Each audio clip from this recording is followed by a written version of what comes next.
ce numéro de la revue des Unes qu'on ouvre avec le Conseil des ministres d'hier, au cours duquel une ordonnance relative au parrainage des candidats a été adoptée, selon le ministre Amadou Coulibaly, qui a donné l'information à l'issue de la rencontre. Cette ordonnance n'est pas véritablement une modification, c'est une précision, voire une clarification, car le texte précise que le candidat devra mobiliser 1% de l'électorat dans 50% des districts et régions, hormis les 12 nouveaux districts créés en juin 2021.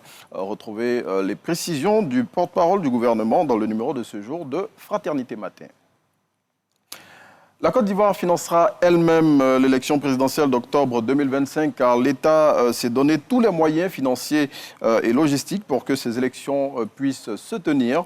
C'est l'une des précisions apportées par le porte-parole du gouvernement à l'issue du Conseil des ministres d'hier.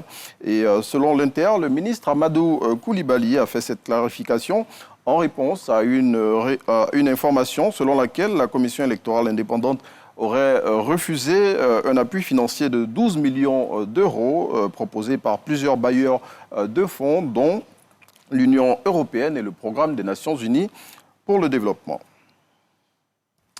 À l'approche des élections présidentielles, la plupart des partis politiques sont déjà sur le terrain, organisant diverses activités de mobilisation de leurs partisans. Ainsi, face à l'annonce d'un meeting prévu le 31 mai par la Coalition pour l'alternance pacifique en Côte d'Ivoire, le gouvernement, par la voix de son porte-parole, a prévenu hier, selon Le Jour Plus, que le désordre ne sera pas toléré. À noter que c'est le 5 mai, en conférence de presse, que la CAP Côte d'Ivoire a annoncé la tenue de cette activité à Abidjan, ainsi qu'une tournée de sensibilisation auprès des chancelleries, des autorités traditionnelles et des organisations religieuses.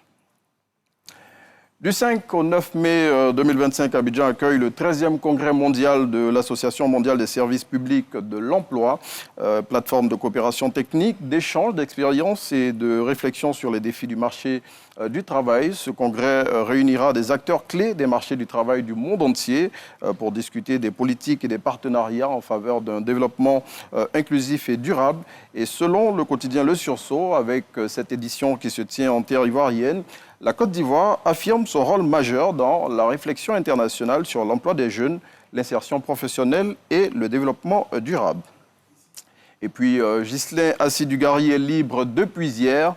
L'enseignant syndicaliste chargé de communication du mouvement des enseignants pour la dynamique de la dignité, l'une des organisations syndicales signataires du récent mot d'ordre de grève des enseignants, a été libéré au terme d'un procès en appel dans l'affaire qu'il oppose à l'État de Côte d'Ivoire. Il faut savoir qu'il était poursuivi pour coalition d'agents publics et entrave au fonctionnement du service public.